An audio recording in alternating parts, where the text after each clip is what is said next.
दोस्तों ज़मीन का सर्वे करने से रिलेटेड यहाँ पे एक बड़ी अपडेट निकल कर के आई है, जो कि आप लोगों को जानना बहुत ही ज़्यादा ज़रूरी है। किस प्रकार से आप यहाँ पे खाता खेसरा को डालेंगे बिल्कुल बारीकी से यहाँ पे मैं आपको दिखाऊंगा। तो चलिए शुरू करते हैं। तो जैसा कि दोस्तों सर्वे की ऑफिशियल वेबसाइट पे आने के बाद यहाँ पे देख पा रहे हैं बिहार विशेष सर्वेक्षण संबंधित सेवाएं, इस पर हम क्लिक कराएंगे। क्लिक कराते हैं दोस्तों, इस प्रकार का डायलॉग बॉक्स ओपन होना है। यहाँ पे देख पा रहे हैं जो ग्रीन कलर का जो बटन यहाँ पे आपको नजर आ रहा है, नॉर्मली आपको यहाँ पे क्लिक करा देना है। क्लिक कराते ही आपके सामने सर्वे से रिलेटेड ऑनलाइन पोर्टल यहाँ पे ओपन हो जाएगा। अब दोस्तों यहाँ पे जो भी एप्लीकेंट है उनका नाम यहाँ पे लिखना है, साथ ही उनका स्टेट बाय डिफॉल्ट सेलेक्ट रहेगा, क्योंकि बिहार में ही सर्वे हो रहा है तो बिहार सेलेक्ट ही रहना है। जिला को यहाँ से क्लिक करा करके जिस भी जिले में उनका घर है, ना कि उनका ज़मीन है, फिलहाल के लिए यहाँ पे समझिए जहाँ पे उनका घर है उनका जिला यहाँ पे सेलेक्ट कर लेना है। साथ ही उनका जो भी मोबाइल नंबर है वो मोबाइल नंबर यहाँ पे आपको डालना है। लेकिन दोस्तों यहाँ पे आप वो मोबाइल नंबर डालेंगे, जैसा कि मैं आपको दिखा देता हूँ। ये जो प्रपत्र 2 फॉर्म है, यहाँ पे जो आपने यहाँ पे नीचे में जो आपने मोबाइल नंबर यहाँ पे डाला होगा, यही मोबाइल नंबर से आपको रजिस्ट्रेशन करनी है। ऐसा नहीं है कि यहाँ पे मोबाइल नंबर कुछ और हमने डाल दिया और वहाँ पे कुछ और मोबाइल नंबर डाल करके रजिस्ट्रेशन कर दिया, तो ऐसा गलती बिल्कुल भी आपको नहीं करनी है। इसके बाद दोस्तों इस वेबसाइट पे आने के बाद वापस से आधार नंबर आपको डालना है। जो भी एप्लीकेंट है वो अपना आधार नंबर यहाँ पे डालेंगे और साथ ही ईमेल आईडी भी अब आपको डालना पड़ेगा।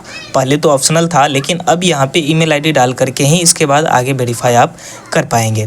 तो यहाँ पे कोई भी आप रेंडमली एक ईमेल आईडी को डालिए और वेरीफाई मोबाइल पे क्लिक करा करके आगे का प्रोसेस अपनाना है। जैसे ही वेरीफाई मोबाइल पे क्लिक करेंगे, यहाँ पे देख पा रहे हैं ओटीपी आ चुका है। ओटीपी डाल करके और वेरीफाई ओटीपी पे क्लिक कराना है। जैसे ही दोस्तों यहाँ पे हमने वेरीफाई किया, देख पा रहे हैं फिल द डिटेल्स हेयर, जो कि सबसे ज़्यादा जो इंपॉर्टेंट चीज़ है इस फॉर्म से रिलेटेड वो यहाँ पे आपके सामने ओपन होकर के आ गया है। अब दोस्तों यहाँ पे बिल्कुल बारीकी से समझना है। ऊपर में जो हमने डिस्ट्रिक्ट को सेलेक्ट किया था वो डिस्ट्रिक्ट आपके गाँव का था, आपके घर का था, लेकिन यहाँ पे जो आप डिस्ट्रिक्ट सेलेक्ट करेंगे, जैसा कि यहाँ पे आप देख पा रहे हैं डिस्ट्रिक्ट, ये वो डिस्ट्रिक्ट है जहाँ पे जिस भी जिले में आपका ज़मीन है। मान लीजिए कि समस्तीपुर में आप रहते हैं और मुजफ्फरपुर में आपका ज़मीन है, तो यहाँ पे आपको मुजफ्फरपुर सेलेक्ट करना है। तो यहाँ से नॉर्मली आपको डिस्ट्रिक्ट को सिलेक्ट करना है। साथ ही सर्कल, यहाँ पे वो सर्कल आपको सेलेक्ट करना है जो आपका प्रखंड है, यानी कि कुल मिला करके आपके ज़मीन का प्रखंड है, ना कि आपका जो है ब्लॉक है। तो यहाँ पे जो भी आपके ज़मीन का ब्लॉक है, प्रखंड है, वो प्रखंड आपको यहाँ पे सर्कल में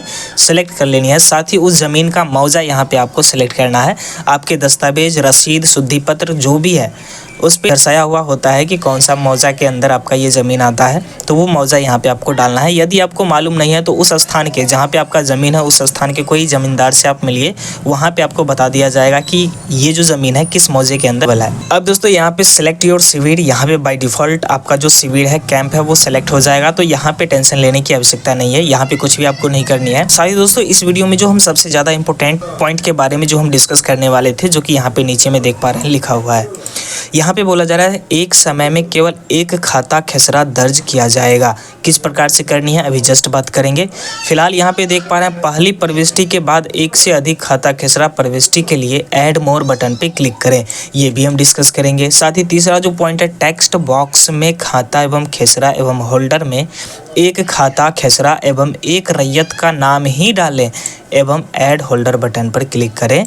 एक साथ खाता खेसरा एवं होल्डर का नाम टेक्स्ट बॉक्स में ना डालें। मतलब दोस्तों इसका क्या निकल के आया है बिल्कुल बारीकी से बता रहे हैं। तो चलिए, जैसा कि यहाँ पे देख पा रहे हैं खाता नंबर, सबसे पहले तो ऊपर वाला डिटेल्स हम फिल कर लेते हैं।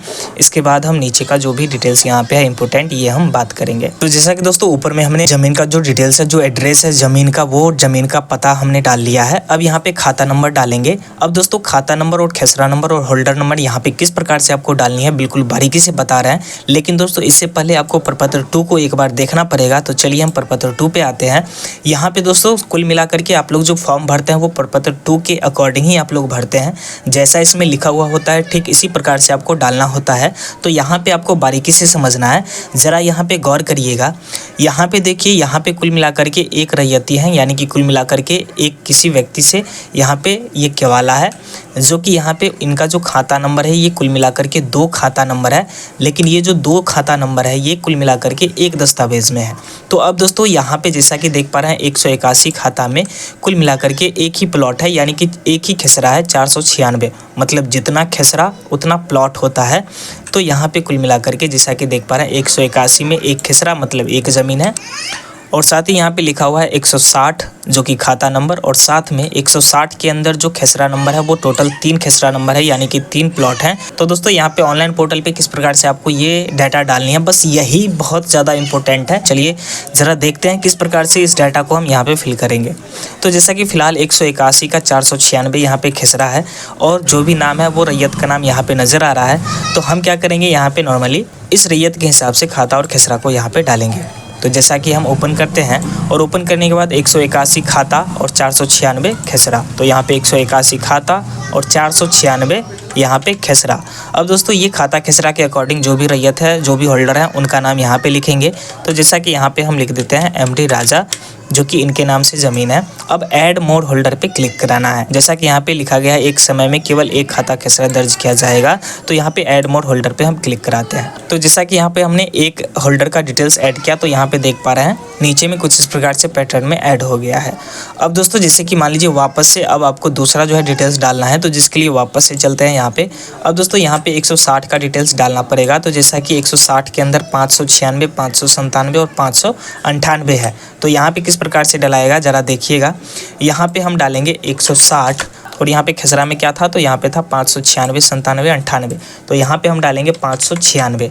अब दोस्तों यहाँ पे गलती ये हो रहा था कि कॉमा के साथ 597 और 598 यहीं पे हम डाल दिया करते थे, और जो भी होल्डर थे उनका नाम यहाँ पे लिख दिया करते थे। लेकिन दोस्तों ये तरीका गलत है, यहाँ पे ऐसा नहीं होना चाहिए, क्योंकि पहले जो हम लोग करते थे वो साइट नहीं काम करने के कारण हम लोग क्या करते थे, एक ही में डाल देते थे। तो यहाँ पे ऐसा गलती नहीं करना है। 160 का 596 खेसरा और एमडी राजा ऐड मोर होल्डर पे क्लिक कराएंगे। जैसा कि यहाँ पे देख पा रहे हैं 160 का 596 ऐड हो गया है। अब यहाँ पे हम क्या करेंगे, 597, सिर्फ 597 करके ऐड मोर होल्डर पे क्लिक करा देंगे, क्योंकि खाता और होल्डर का नाम वही रहना है। जैसा कि यहाँ पे देख पा रहे हैं 96, 97 ऐड हो गया। अब हम यहाँ पे क्या करेंगे, 98 डाल करके ऐड मोर होल्डर पे क्लिक करेंगे। तो जैसा कि यहाँ पे देख पा रहे हैं जिस प्रकार से यहाँ पे डाटा हमने डाला है, ठीक इसी प्रकार से आपको फॉर्म को भरना है। अब इसके बाद यहाँ पे अपलोड प्रपत्र 2 और 3 का 1, जो कि हमने पिछले वीडियो में बताया था आपको, और साथ में इसमें कौन डॉक्यूमेंट है जो कि बहुत ही इंपॉर्टेंट है, ये भी हमने बताया था, जो कि इसके साथ संलग्न करना है। तो वो वीडियो जा करके जरूर आप देखिए, और नॉर्मली चूज फाइल पे क्लिक करके वो सारे डॉक्यूमेंट को अपलोड करके सेव पे क्लिक कराइए, और सेव पे क्लिक कराते ही कुछ इस प्रकार का रिसिप्ट आपके सामने जनरेट हो जाएगा, जिसे प्रिंट करके सामने वाले ग्राहक को आपको दे देना है। साथ ही ध्यान रखना है कि ये जो प्रिंट आउट निकलेगा और जो डॉक्यूमेंट आपने यहाँ पे अपलोड किया है, पिछले वीडियो में भी हमने बताया था, ये सारे डॉक्यूमेंट को क्या करने हैं, तो आपको जो भी आपके क्षेत्र में जो है कैंप लगा है, वहाँ पे जाकर के जो भी अमीन है उनके पास जमा कर देना है, और ये रिसिप्ट का एक कॉपी आपके पास होना चाहिए।